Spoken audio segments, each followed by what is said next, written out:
Alright, let's dive into something that's equal parts fascinating and a little mind-boggling. Imagine this: a tech summit focused on the future of education and digital safety for kids, and who's there? First Lady Melania Trump, alongside France's First Lady Brigitte Macron, and leaders from over 40 countries. But here's the twist: they're not alone. Joining them is a humanoid robot named Figure 3, designed to handle household chores autonomously. Yes, you heard that right. A robot that does laundry, cleaning, and dishes.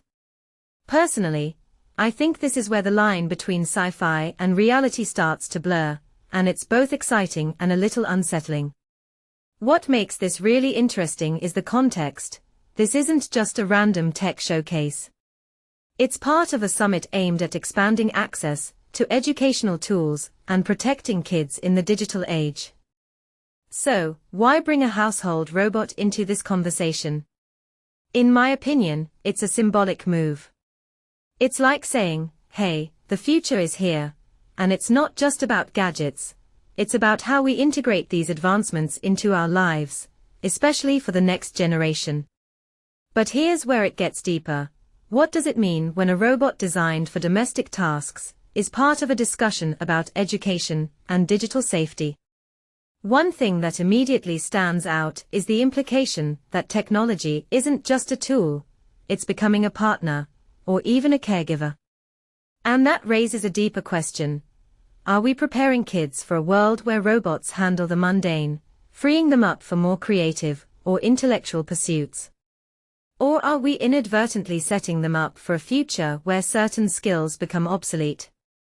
What many people don't realize is that this isn't just about convenience.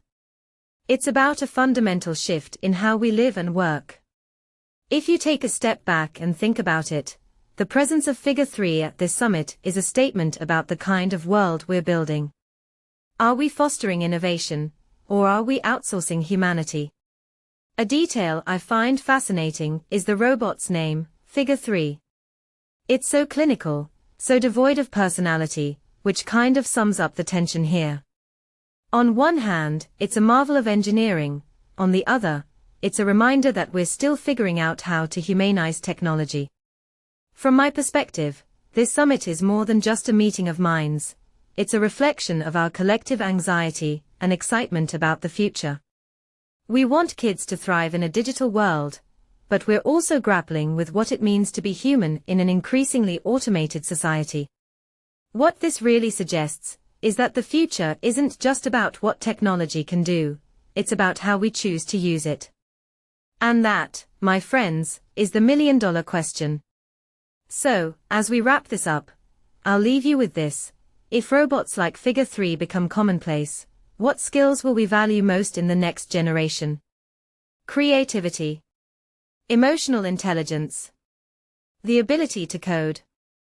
Let me know your thoughts in the comments, because personally, I think this conversation is just getting started.